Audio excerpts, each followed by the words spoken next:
Bonjour tout le monde. Aujourd'hui dans cette vidéo, nous allons continuer notre série d'exercices d'arithmétique avec l'exercice numéro 4. Ici, dans cet exercice, on va répondre à différentes questions. Chaque question correspond à un chapitre de notre cours. Alors la première question correspond au nombre premier. Ici, vous devez déterminer les nombres premiers parmi ces quatre nombres. La deuxième question concerne la décomposition d'un nombre en produit de facteurs premiers. La troisième question concerne les fractions rationnelles. C'est quoi une fraction rationnelle? Et les fractions irréductibles. Alors on va commencer par la première question. On va déterminer les nombres premiers. Et avant de commencer à rédiger cette question, on va donner ce petit rappel concernant les nombres premiers. Alors c'est quoi un nombre premier? Rappelons qu'un nombre premier, celui qui a exactement deux diviseurs, 1 et lui-même. Autrement dit, l'ensemble des diviseurs de P contient deux éléments, exactement deux éléments, 1 et lui-même. Voilà un nombre premier. C'est-à-dire si vous êtes en train de déterminer l'ensemble des diviseurs d'un entier naturel et vous trouvez que vous avez plus que deux diviseurs, alors ça sera plus un nombre premier. On va utiliser ce petit rappel pour déterminer si le nombre 49 est un nombre premier ou non premier. Ça, c'est très simple. Alors, voilà l'ensemble des diviseurs de 49. L'ensemble des diviseurs de 49 contient les trois éléments 1, 7 et 49. Donc, on a dépassé deux diviseurs. C'est-à-dire que 49 n'est pas un nombre premier. Mais ici, vous faites attention, vous ne pouvez plus utiliser la définition dans tous les cas. Ça ne marche pas parfois, ça ne marche pas. Et pour cela, vous avez besoin de utiliser parfois une autre méthode. Cette méthode est toujours utilisable. Vous pouvez utiliser cette méthode dans tous les cas. Alors ici, vous avez un nombre quelconque et vous voulez savoir est-ce que ce nombre est un nombre premier ou non premier. Alors qu'est-ce que vous faites? La première étape consiste à calculer la racine carrée de ce nombre. La deuxième étape, vous déterminez les nombres premiers qui sont inférieurs à la racine carrée de ce nombre. Et la dernière, vous allez vérifier si l'un de ces nombres premiers que vous avez déterminé divise ce nombre ou ne le divise pas. Alors si le cas, c'est-à-dire si l'un de ces nombres divise ce nombre, alors ce n'est pas un nombre premier, on a dépassé deux diviseurs. Sinon, c'est un nombre premier. Alors on va utiliser ce petit algorithme pour déterminer si 239 est un nombre premier ou non premier. En utilisant l'algorithme bien sûr, on va calculer tout d'abord la racine carrée de 239. C'est à peu près 15,46. La deuxième étape, on va déterminer les nombres premiers qui sont inférieurs à 15,46. Voilà la liste. Vous devez bien sûr appeler et retenir bien la liste des nombres premiers qui sont inférieurs au moins à 20, ça seront utiles dans la plupart des fois, c'est-à-dire 2, 3, 5, 7, 11, 13, etc. Mais ici, on va juste poser les nombres premiers qui sont inférieurs à 15,46, c'est-à-dire 2, 3, 5, 7, 11 et 13. Alors, vous allez vérifier que ce nombre n'est pas divisible par aucun de ces nombres. Il n'est pas divisible par 2 puisque c'est un nombre impair.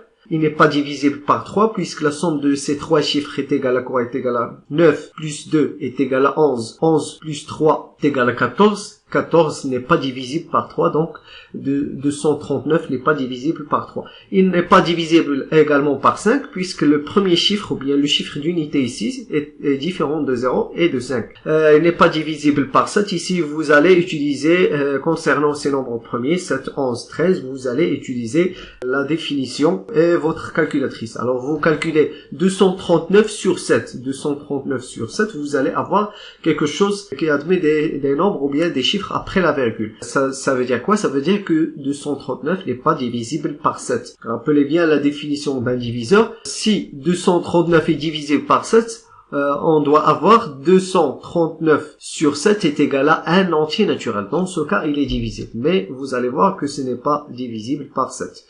239 n'est pas divisible par 11 et 13 également. Vous allez calculer 239 sur 11 et sur 13. Vous allez avoir un nombre décimal ou bien un nombre qui admet des chiffres après la virgule. Alors, puisque ce nombre n'est pas divisible par aucun de ces nombres premiers qui sont inférieurs à 15,46, ça donne que ce nombre 239 est un nombre premier. Il ne reste que deux diviseurs. 1 et 239 lui-même, alors ce nombre est un nombre premier. Ici, on va déterminer, alors, si 397 est un nombre premier ou non premier. Alors, vous faites attention ici, si vous remarquez qu'il y a un autre diviseur que 1 et 397 pour 397, ça veut dire que ce nombre, ça sera plus un nombre premier. Vous n'avez pas besoin d'utiliser toujours votre algorithme. Ça prendra beaucoup de temps et parfois, il y a plus simple que utiliser votre algorithme. Ici, on remarque que ce nombre admet un diviseur. 397 admet un diviseur. Vous utilisez votre critère de divisibilité. 3 plus 8, c'est 11. 11 plus 7, c'est 18. 18, c'est un nombre qui est divisé par 3, donc ce nombre, il est divisible par 3. Qu'est-ce qu'on a fait tout à l'heure? On a trouvé un autre diviseur que 1 et 398 lui-même. C'est-à-dire, on a dépassé deux diviseurs. C'est-à-dire que ce nombre n'est pas un nombre premier. Dans la deuxième question, on va décomposer le nombre suivant, c'est-à-dire 132 en produit de facteurs premiers. Vous devez bien sûr faire une petite révision sur la décomposition d'un nombre en produit de facteurs premiers. Sinon, vous pouvez suivre nous dans cette vidéo. Alors, avant de commencer votre décomposition, je vous conseille de poser votre liste des nombres premiers, au moins qui sont inférieurs à 22, 3, 5, 7, 11, etc. jusqu'à 19. Et vous allez tester chaque nombre parmi ces nombres. Bien sûr, dans un ordre croissant. Vous allez commencer par le plus petit, c'est 2. Vous posez la question, est-ce que ce nombre est divisible par 2? Évidemment ici, oui, puisque ce nombre est pair, donc il est divisible par 2, c'est-à-dire quoi? C'est-à-dire que ce nombre, ça va être 2 fois un entier naturel. Alors, comment avoir cet entier naturel? Vous faites tout simplement la division. 132 sur 2 est égal à 66. Voilà notre entier. On va continuer. Tant que ce nombre est divisible par 2, on va tester le nombre 2. Alors 66 est divisible par 2, puisque c'est un nombre pair, ça sera quoi? Ça sera 2 fois un entier naturel. Vous calculez 66 sur 2 est égal à 33. C'est-à-dire que 66 est égal à 2 fois 33. On va simplifier, c'est 2 fois 2 fois 33, c'est 2 au carré fois 33. On va continuer ici. Alors, est-ce qu'on a terminé avec 2? Oui, bien sûr, puisque ce nombre est impair. On passe au nombre qui suit 2. Le nombre premier qui suit 2, c'est 3. Est-ce que ce nombre est divisible par 3? Bien sûr, il est divisé par 3. Ici, nous avons 3, 3. La somme de ces deux chiffres est égale à 6. 6 est divisé par 3. Donc, ça sera 3 fois un entier naturel. Ça, c'est simple, c'est 3 fois 11. On n'a pas besoin de notre calculatrice.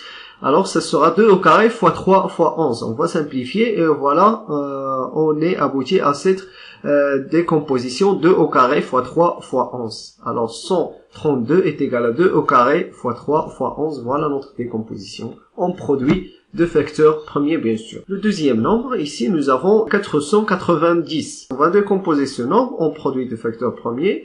Comme précédemment, on va tester les nombres premiers. On va commencer par 2. Ce nombre, il est divisé par 2 puisque c'est un nombre pair. Donc, ça sera 2 fois un entier naturel. C'est quoi cet entier naturel? C'est 245. 245 fois 2 est égal à 490. Ce nombre est-il divisible par 2? Non, il n'est pas divisible par 2, c'est un nombre impair. Est-il divisible par 3? Vous allez calculer la somme de ces trois chiffres. 4 plus 5 est égal à 9. 9 plus 2. 9 plus 2 est égal à 11. 11 n'est pas divisé par 3, c'est-à-dire que 245 n'est pas divisé par 3. On passe au nombre premier qui suit 3, c'est-à-dire 5. Ce nombre est divisé par 5, ça c'est simple, ça se voit clairement, puisque le premier chiffre est égal à 5. Alors 245 est égal à 5 fois un entier naturel. Ce sera quoi cet entier naturel? Vous calculez 245 sur 5. 245 sur 5 est égal à 49. Bon, vous allez simplifier. 2 fois 5 fois 49. 49 est un nombre qui n'est pas divisé par 5. On passe au nombre qui suit 5. Le nombre premier qui suit 5, c'est 7. Alors ça, c'est le carré de 7 exactement. C'est 7 fois 7. Vous allez simplifier 2 fois 5 fois 7 fois 7, c'est-à-dire 2 fois 5 fois 7 au carré. Donc voilà notre décomposition. La décomposition du nombre 490 est égale à 2 fois 5 fois 7 au carré. Le dernier nombre, ici nous avons 675. Alors 675, ce nombre est un nombre impair, il n'est pas divisible par 2, donc on va voir est-ce qu'il est divisible par 3. On passe au nombre 3. Alors 6 plus 7 est égal à 13. 13 plus 5 est égal à 18. 18, c'est un nombre qui est divisible par 3. Par conséquent, ce nombre, ça sera divisible par 3. C'est-à-dire, ce nombre, ça va être 3 fois un entier naturel. C'est quoi cet entier naturel? Vous calculez 675 sur 3 est égal à 225. C'est-à-dire que 675 est égal à 3 fois 225. Vous allez continuer avec le nombre 3 puisque la somme de ces trois chiffres est divisée par 3. Vous allez continuer tant que 3 ça marche, tant que vous allez avoir un nombre qui est divisé par 3. Voilà, ce nombre, ça sera 3 fois un entier naturel. Vous allez faire la même chose, vous allez calculer, ça sera 3 fois 75. Vous allez simplifier, 3 fois 3 fois 75, c'est 3 au carré fois 75. Ce nombre 75 est divisible encore par 3, c'est quoi? C'est 3 fois 25. 3 fois 25, comment avoir 25? Vous allez tout simplement calculer 75 sur 3. 75 sur 3, c'est 25. Vous allez simplifier, c'est 3 au carré fois 3 fois 25. C'est 3 à la puissance 3 fois 25. 25, c'est le carré de 5. Ça, c'est simple. Donc, 675, ça sera 3 à la puissance 3 fois 5 fois 5, c'est-à-dire 5 au carré. Donc, on est abouti à notre décomposition qui est 3 à la puissance 3 fois 5 au carré. La dernière question concerne les fractions rationnelles. C'est quoi une fraction rationnelle? C'est tout simplement un entier naturel sur un entier naturel qui soit non nul, bien sûr. Nous avons déjà fait ça dans notre cours. Alors, par définition, deux entiers naturels A et B sont premiers entre eux si leur PGCD vaut 1, c'est-à-dire le PGCD de A et B est égal à 1. Une fraction A sur B est dite irréductible si A et B sont premiers entre eux, c'est-à-dire le PGCD de A et B est égal à 1. On a besoin de la dernière définition, puisqu'on va rendre notre fraction dans notre question sous forme irréductible. Alors, qu'est-ce que ça veut dire une fraction irréductible? Ça veut dire, voilà, on a terminé, on ne peut pas encore simplifier par un nombre commun entre le numérateur et le dénominateur. Une fraction qui n'est pas irréductible, ça veut dire qu'on doit encore simplifier par un nombre. On va voir ça dans notre question. Alors, on va considérer la fraction suivante, c'est 170 sur 578. 170 sur 578, est-ce que cette fraction est irréductible? Bien sûr, elle n'est pas irréductible. Voilà, on va montrer ça dans notre question, dans la première question.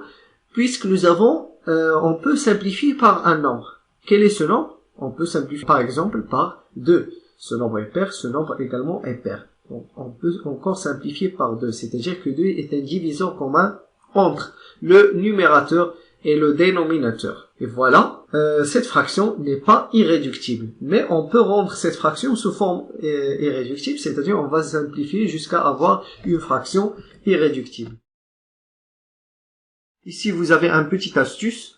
Alors, pour rendre votre fraction, une fraction qui n'est pas irréductible, sous forme d'une fraction irréductible, vous calculez le PGCD du numérateur et du dénominateur et vous simplifiez par le PGCD de numérateur et de dénominateur dans votre fraction. On va utiliser cette astuce dans notre question. Alors, on va rendre notre fraction qui est 170 sur 578 sous forme irréductible. Pour cela, on va calculer le PGCD de 170 et 578. Et pour calculer le PGCD, on va choisir certains dans notre propriété qu'on a déjà vu. Je préfère d'utiliser la décomposition de ces deux nombres. Alors, on va décomposer ces deux nombres. 170 est égal à quoi? C'est 2 fois 85. 85, c'est un nombre qui est divisé par 5, donc ça sera 5 fois un entier naturel, c'est 5 fois 17. En fin de compte, on va avoir 170 c'est égal à 2 fois 5 fois 17. La même chose pour le deuxième nombre, c'est-à-dire le dénominateur, c'est 578 est divisé par 2, donc ça sera 2 fois un entier, c'est 2 fois 289. 89, c'est le carré de 17, vous allez avoir que ce nombre n'est pas divisible par 3, il n'est pas divisé par 5, il n'est pas divisé par 7, il n'est pas divisé par 11, il n'est pas divisé par 13, il est divisible par 17. C'est pour cela que je vous conseille bien de retenir la liste des nombres premiers qui sont inférieurs à 20. Donc ça, c'est le carré de 17, c'est-à-dire 17 au carré. Et par suite, on va appliquer notre propriété. Le PGCD de ces deux nombres, ce sera quoi? C'est les nombres premiers communs apparus dans les deux décompositions. c'est-à-dire 2 et 17. Nous avons ici 2 et 17 et chacun étant pris avec le plus petit exposant. Ici, nous avons 2 à la puissance 1 et 2 à la puissance 1. Ça sera 2 à la puissance 1, c'est simple. Ici, nous avons 17 et 17 au carré. Le plus petit exposant, c'est 1. Donc, ça sera 17 à la puissance 1 dans notre PGCD. Et par suite, le PGCD de ces deux nombres est égal à 2 fois 17, c'est-à-dire 34. On n'a pas encore terminé, alors on va utiliser ce PGCD pour simplifier dans notre fraction. Alors, on a le PGCD de ces deux nombres, c'est 34. Alors, qu'est-ce qu'on va faire? On va écrire 170 et 578 en fonction de 34. Alors, que vaut 170 en fonction de 34? C'est 34 fois 5. Ici également, 578 est égal à 34 fois un entier naturel, ça sera fois 17. Donc, 170 sur 578, ça sera quoi? Ça sera 34 fois 5 sur 34. Donc, qu'est-ce qu'on va faire? On va simplifier par 34 et on aura 5 sur 17. 5 sur 17 est une fraction irréductible car le PGCD de 5 et 17 est égal à 1. D'où le résultat, et voilà, on a rendu notre fraction sous forme de fraction irréductible. 5 sur 17. Voilà, c'est fini pour cette vidéo. J'espère que vous avez bien compris. Alors, on a terminé notre série d'exercices. Les prochaines vidéos, on va corriger notre notre petit devoir concernant 3 cours, c'est-à-dire l'arithmétique, le calcul vectoriel et la projection. Si vous avez des questions, si vous n'avez pas compris quelque chose, vous n'hésitez pas de commenter. Sinon, à la prochaine fois et bonne chance.